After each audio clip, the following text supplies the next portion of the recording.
Que l'Éternel notre Dieu vous bénisse en ce jour. Aujourd'hui, j'aimerais partager un thème ensemble avec vous. Un thème qui va certainement vous bénir de partout où vous me suivez en ce jour. Ce thème est intitulé Dieu n'a jamais été lent. Dieu n'a jamais été lent. Comme la plupart des personnes le pensent, ils croient que Dieu est lent dans la réalisation de ses promesses.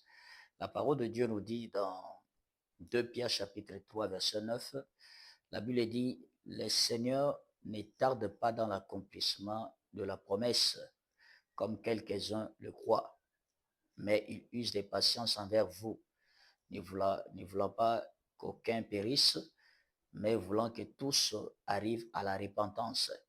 Dieu ne tarde pas dans l'accomplissement de ses promesses, comme quelques-uns le pensent.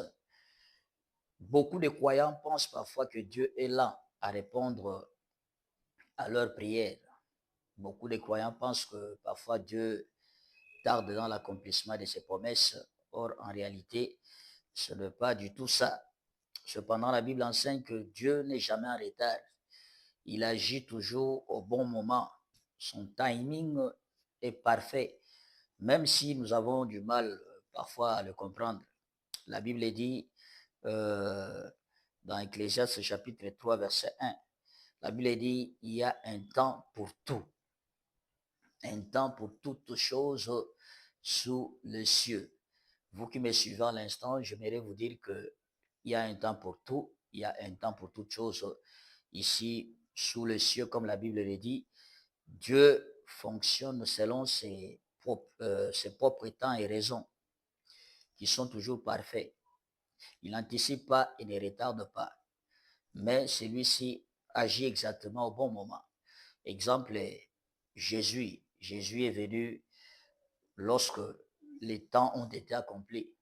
Galates chapitre 4, verset 4. Et ce que nous considérons parfois comme étant en retard est souvent une préparation pour quelque chose de meilleur. Donc lorsque vous sentez que les choses arrivent, parfois les promesses de Dieu arrivent, tardent à s'accomplir dans votre vie, c'est parce que parfois Dieu prépare quelque chose de meilleur pour vous. Dieu ne tarde pas à l'accomplissement de ses promesses. Habakkuk 2, verset 3, la Bible dit, car c'est une prophétie dont le temps est déjà fixé. Elle marche vers son terme et elle ne mentira pas. Si elle tarde, attends-la, car elle s'accomplira certainement. Chaque promesse de Dieu s'accomplira en son temps parfait. Exemple, Abraham a attendu pendant 25 ans pour avoir Isaac. Lorsque Dieu lui a parlé, il avait encore 75 ans. Mais il lui a fallu 25 ans pour attendre la naissance d'Isaac. Ce n'est qu'après 25 ans que la promesse a été accomplie. Et c'est là au temps fixé par Dieu. Genèse chapitre 21, verset 2. Dieu ne répond pas toujours selon nos attentes, mais il répond toujours selon ce qui est bon pour nous. Donc Dieu ne va pas vous bénir selon vos attentes. Dieu attend le moment parfait, le moment qui convient pour vous. Dieu ne répond pas selon nos attentes. Dieu, donc, nos délais ne sont pas ses délais. Il agit quand les conditions sont réunies pour sa gloire. La Bible dit dans Ésaïe 40, verset 31, la Bible dit, mais ceux qui se confient en l'Éternel renouvellent leurs forces. Ils prennent leur envol comme les aigles. Ils courent et ne se lassent point. Ils marchent et ne se fatiguent point. Ce que nous appelons retard est souvent un temps de formation et de maturation. Donc Dieu attend à ce que vous soyez formés. Dieu attend que vous atteigniez la maturité. C'est le cas pour Joseph. Il a eu la vision de la grandeur à l'âge de 17 ans. Il était encore adolescent, mais il lui a fallu 30 ans, donc plus de 13 ans, pour qu'il atteigne 30 ans, afin qu'il soit élevé. Et pendant tous ces temps, il a passé dans des épreuves. Dieu l'a fait passer dans des épreuves pour qu'il devienne un leader mature. Je m'aimerais dire à quelqu'un ce matin, en ce jour, que le temps d'épreuve que vous êtes en train de traverser, ce n'est pas que Dieu ne vous aime pas. Sachez-le que c'est un temps de formation. Dieu est en train de vous former. Dieu veut que vous deveniez mature afin de vous utiliser comme il a fait avec d'autres dans la Bible. Donc parfois, Dieu ne répond pas immédiatement à nos prières, car nous ne sommes pas encore prêts à recevoir ce que nous demandons. Si Dieu semble tarder, c'est parce qu'il prépare notre capacité à gérer la bénédiction. Parfois, vous sentez que Dieu est en train de tarder pour accomplir ce qu'il vous a promis. Non, il ne tarde pas. Dieu est en train de vous préparer. Hein? Dieu veut que vous ayez la capacité, que vous atteigniez les capacités possibles et que vous deveniez capable à gérer ce qu'il mettra entre vos mains. Que vous deveniez capable à gérer ce qu'il mettra à votre disposition. Voilà la raison pour laquelle il fait que certaines choses tardent à se réaliser dans votre vie. La Bible dit dans Habakkuk, Hébreux 10 plutôt, verset 36, la Bible dit, car vous avez besoin de la persévérance, afin qu'après avoir accompli la volonté de Dieu, vous obteniez ce qui vous a été promis. Vous avez besoin de la persévérance. Vous avez besoin de la persévérance. Vous avez besoin de la persévérance pour qu'avoir accompli la volonté de Dieu, vous obteniez ce qui vous a été promis. Vous avez besoin de patience. Vous avez besoin d'attente pour que, après avoir accompli la volonté de Dieu, vous obteniez ce qui vous a été promis, ce qui est à vous, ce qui vous a été réservé par Dieu. Donc l'attente n'est pas une punition, mais plutôt un test de fidélité. À l'exemple des enfants d'Israël, ils ont dû traverser le désert avant d'entrer en Canaan et ceux qui ont douté ont été disqualifiés. Donc leur traversée du désert n'était pas un signe du manque d'amour de la part de Dieu, non. C'était simplement donc Dieu voulait qu'ils soient préparés à recevoir ce qu'il avait en préparation pour eux, ce qu'il réservait pour eux. Dieu ne veut pas seulement nous bénir, mais il veut aussi que nous soyons transformés. Donc l'attente nous permet d'apprendre trois choses: l'obéissance, la confiance et la fidélité envers Dieu. Lorsque les choses tardent à se réaliser dans votre vie, c'est-à-dire Dieu veut vous apprendre à obéir à sa volonté.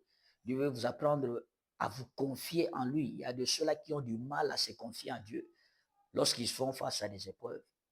Et lorsque vous traversez des situations difficiles qui vous semblent parfois difficiles à expliquer, sachez-les que Dieu est en train de vous préparer.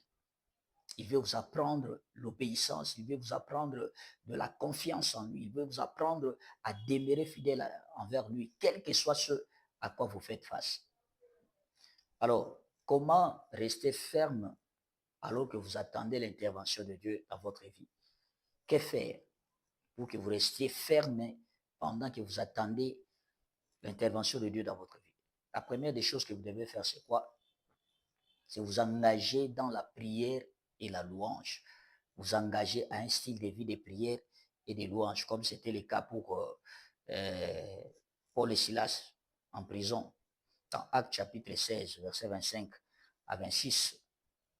Ils étaient là en prison, ils étaient là en train de prier, de louer Dieu en prison, au lieu de se plaindre. Ils étaient là tout joyeux.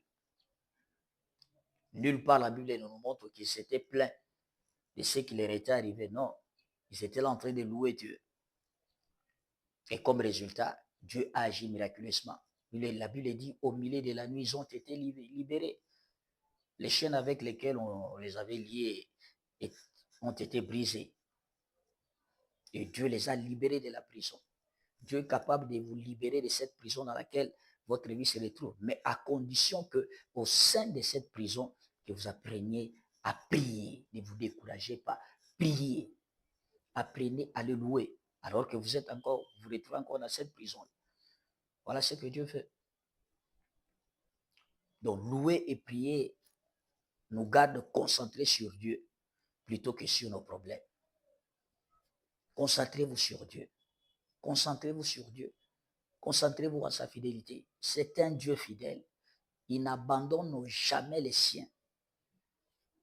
Il est le secours qui ne manque jamais dans la détresse.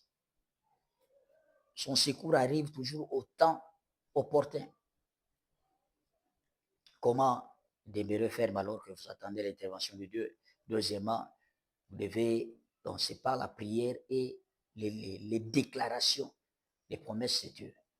Et par plutôt la méditation et les déclarations des promesses de Dieu. Donc apprenez à méditer. Pendant que vous attendez, méditez les promesses de Dieu. Qu'est-ce que Dieu a dit vous concernant? La Bible dit que ces livres de la loi ne s'éloignent point de ta bouche. Médite-le jour et nuit pour agir selon ce qui est écrit, car c'est alors que tu réussiras et tu auras du succès dans tes entreprises. Donc, pendant que vous attendez, apprenez à méditer sur la parole de Dieu. Pendant que vous attendez, apprenez à faire des déclarations sur base de ce que Dieu a dit dans sa parole. Par exemple, la Bible dit, car je connais le projet que j'ai formé sur vous. Projet de paix et de bonheur et non de malheur, pour vous accorder un avenir et de l'espérance. Jérémie chapitre 29, verset 11. Alors faites des déclarations en vous basant sur les promesses de Dieu. Seigneur, je sais que les projets que tu as pour moi, ce sont des projets de paix et de bonheur et non des malheurs. Et je sais que ces projets se réaliseront dans ma vie. Peu importe ce à quoi je fais face. Ce que tu as promis de faire dans ma vie va se réaliser. Donc, fais des déclarations.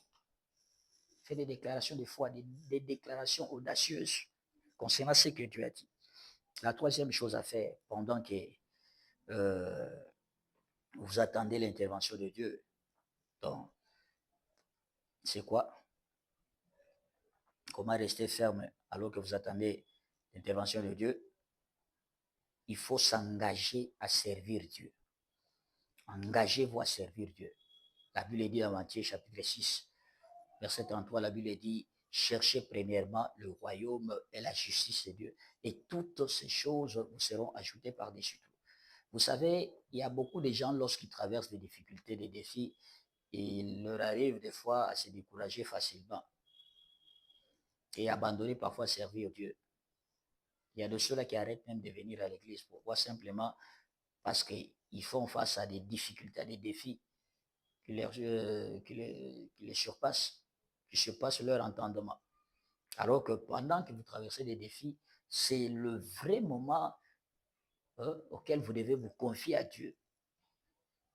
C'est le vrai moment que vous devez vous attacher à son service, vous engager à les servir.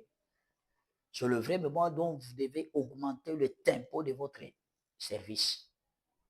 Matthieu 603, cherchez premièrement le royaume et la justice de Dieu. Et toutes ces choses,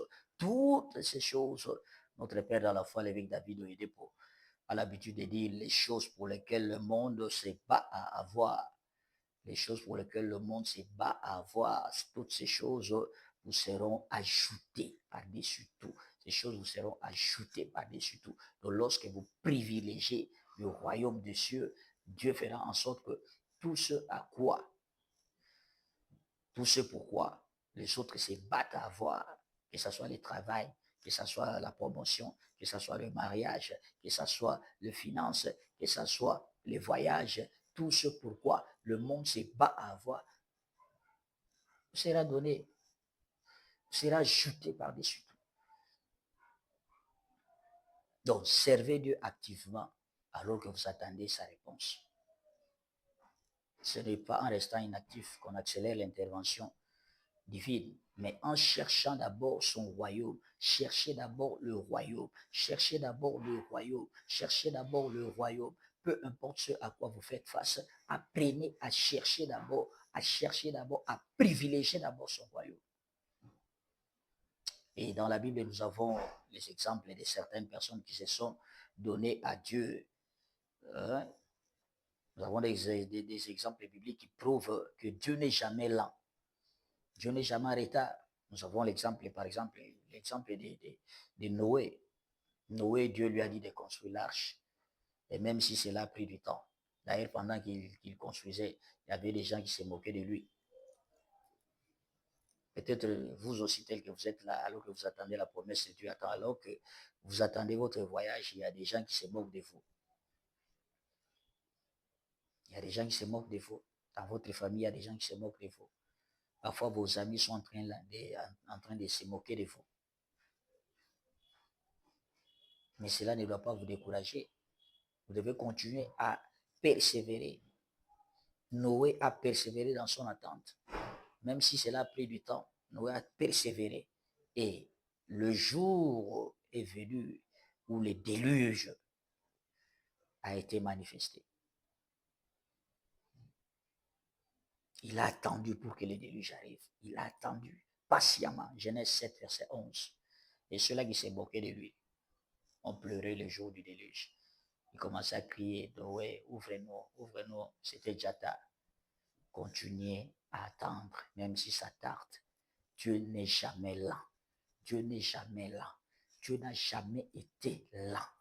Continuez à attendre, même si ça tarde. Habakkuk a dit, même si ça tarde, attends-la, car ça s'accomplira. Car ça s'accomplira. Même si ça tarde, attends-la, car ça s'accomplira. Deuxième exemple, nous avons l'exemple de Moïse. Il a attendu 40 ans dans le désert avant d'être appelé à libérer Israël de l'Égypte. Exode chapitre 3. Moïse a attendu 40 ans dans le désert. Il est parti en exil et ce moment pour lui c'était un temps de formation. Dans ce désert, Dieu a voulu lui apprendre la patience, la maîtrise de soi. Il y a des choses que vous êtes appelés à apprendre dans votre désert. Il y a des choses que Dieu veut vous apprendre. Parfois vous êtes trop impulsif. Parfois vous n'avez pas la maîtrise de soi. Parfois vous êtes colérique. Parfois vous n'avez pas de foi. Et dans votre désert, Dieu veut vous apprendre toutes ces choses. Vous n'avez pas de patience, vous voulez que les choses se réalisent à la hâte dans votre vie. Mais Dieu veut vous apprendre de la patience pendant que vous traversez votre désert. Nous avons l'exemple de Jésus. Il n'a pas commencé son ministère avant 30 ans. Ce n'était qu'à 30 ans que Jésus a commencé son ministère. Pourtant, il était fils de Dieu. La Bible dit qu'il grandissait en sagesse, en force. Il grandissait, donc il avait la force. À l'âge de 12 ans déjà, Jésus s'est retrouvé dans le temple. Il apprenait déjà dès sa jeunesse. Il enseignait déjà. Même les docteurs étaient étonnés de sa façon d'enseigner. Il pouvait se dire, oh, je suis déjà capable, comme j'enseigne déjà, je prêche déjà, je fais des miracles, bon, je suis capable, je peux maintenant commencer. Parce que je suis fils de Dieu, je peux commencer avec mon ministère, je peux me lancer. Non, Jésus a attendu. Luc chapitre 3, verset 23. Jésus a attendu jusqu'à 30 ans pour commencer avec son ministère, malgré qu'il fût fils de Dieu. Nous avons aussi l'exemple de Pierre dans la prison. Dieu l'a libéré exactement la veille de son exécution. Donc alors qu'on voulait l'exécuter, c'est au même moment que Dieu va les libérer. À mon avis, je crois que Pierre était, lorsqu'on lui a annoncé que non, c'est demain que nous allons te tuer, c'est demain que nous allons te couper la tête, nous allons t'égorger. Il se peut que Pierre était là en train de pleurer, de pleurer. Seigneur, pourquoi tu m'as abandonné pourtant, et pourtant je t'ai servi toute ma vie, je t'ai suivi, j'ai abandonné ce que je faisais. Je t'ai servi. Mais pourquoi ceci doit m'arriver? Je crois Pierre est en train de regretter. Mais Dieu ne l'a pas abandonné. Dieu savait que Pierre devait sortir de la prison. Et ce n'est qu'au moment prévu par Dieu. Ce n'est que le même jour de la veille de son exécution que Dieu a fait qu'il soit libéré. Je vais dire à quelqu'un que le temps de ta visitation est certain. Mais tu dois attendre. Tu dois attendre, tu dois avoir de la patience. Ayez de la patience, bien-aimé. Attendez le temps de Dieu. Dieu n'est jamais lent. Il n'a jamais été lent. Il agit toujours au bon moment. Nous avons l'exemple de Lazare. Lazare, lorsqu'il est tombé malade, ses sœurs ont envoyé quelqu'un, Jean, pour aller dire à Jésus que non, ton ami est tombé malade, ton ami souffre. Il est gravement malade. D'ailleurs, nous ne croyons pas qu'il vivra. Jean chapitre 11, verset 1 à 44. lorsque Jésus a recueilli l'information, lorsqu'il a eu l'information, la Bible dit, il a fait 4 jours là où il était. Au lieu d'aller vite, très rapidement, non, Jésus a encore attendu 4 jours. Vous êtes en train de vous plaindre, Seigneur, mais pourquoi ça? Pourquoi ça? Seigneur, pourquoi seulement moi? Pourquoi seulement moi? Jésus a attendu 4 jours avant de venir. Je ne sais pas pour vous, ça a pris combien de temps. Et pour Lazare, il a pris 4 jours. Pour vous, ça peut être une année que vous êtes en train d'attendre la manifestation de Dieu. Que vous êtes en train d'attendre la sortie de ces visas-là. Depuis que vous avez entré votre dossier au niveau de l'ambassade, il n'y a pas de rendez-vous.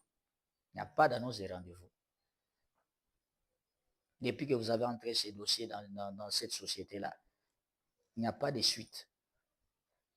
Je voudrais vous dire aujourd'hui que Dieu n'a jamais été lent. Dieu agit toujours au bon moment. Alors vous devez attendre, vous devez attendre, vous devez attendre, vous devez attendre le temps de Dieu.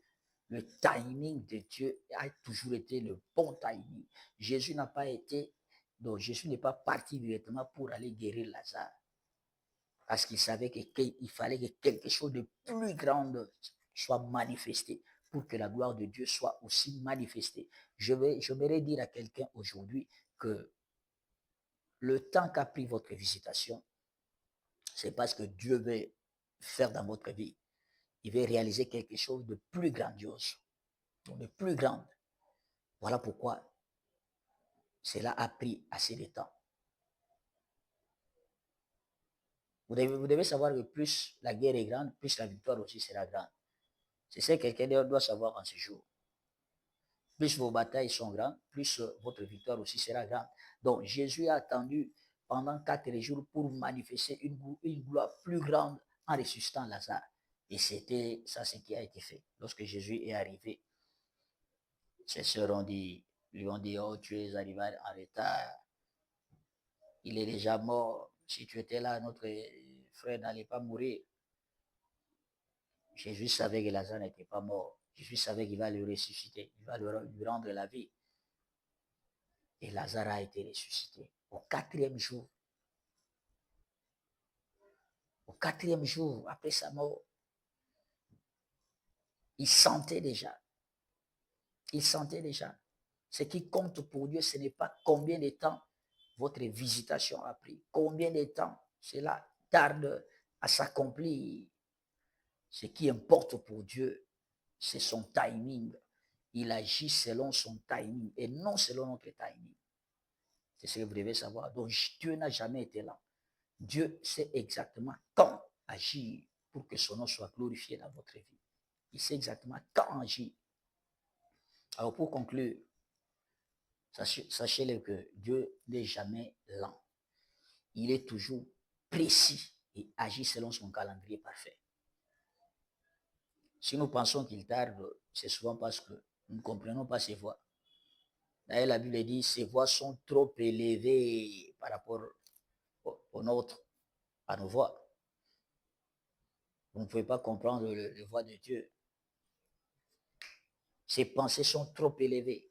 Et nous croyons qu'il tarde, c'est parce que nous ne pouvons pas avoir accès à ses voies. Notre responsabilité, c'est de rester dans la foi.